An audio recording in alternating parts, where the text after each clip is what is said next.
I grew up in Phoenix, Arizona. I was the third of three boys. My mom was from Arizona herself, and she'd grown up on a cattle ranch. My dad was from San Francisco. But after they had gotten married, they settled in Phoenix, and so that's where I was born and raised. Growing up was a pretty typical suburban childhood. We were very active as a family. We did tons of activities and sports together. Pretty traditional stuff. You know, my mom, I knew she worked from when I was at a young age, and I just figured that was sort of normal for a mom. And she still, even though she worked full-time, she still played the traditional role of being in charge and running the family and running the household. I knew early on that she worked.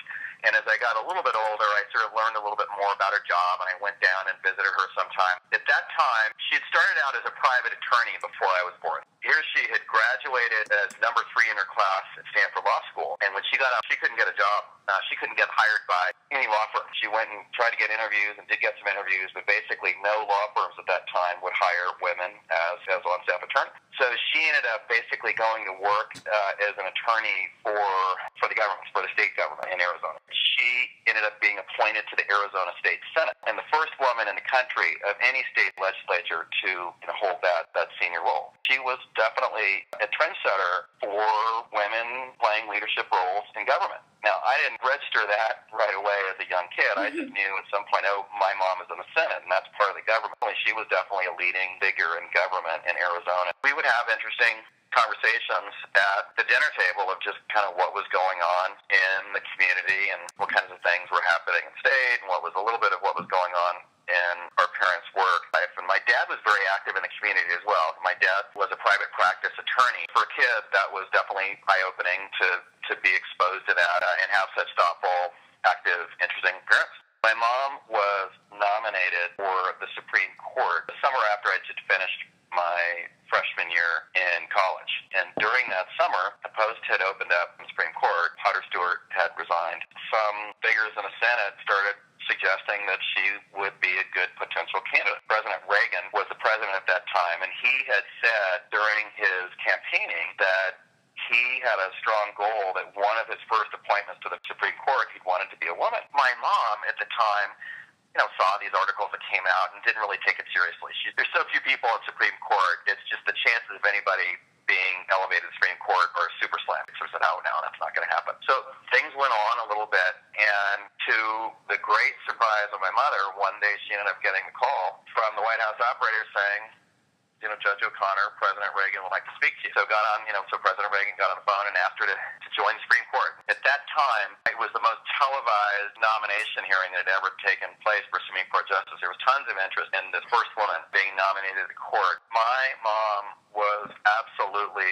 a trailblazer for the role of women in law and women in the government. I mean, she is truly an historic figure in that regard. And it's just amazing how much things have changed. Here she was, third in her class at Stanford Law School, and she couldn't get a job from a mainstream law firm. So she went from having to be scrappy like that just to find a position of any type to 30-some years later, she was elevated to the U.S. Supreme Court. So, talk about an incredible change that happened. So it really was a turning point for women. She says that, she didn't want to be known just as the first woman on the court. She didn't want to be the last woman on the court. She wanted there to be an ongoing series of women. So people often ask what it's like to grow up with a prominent or sort of very well-known parent. My mom really wasn't on the Supreme Court until I was already in college. So my personality had already been formed. And it meant then that I didn't have any of the sort of negatives it might have from sort of extra attention to a kid. That's been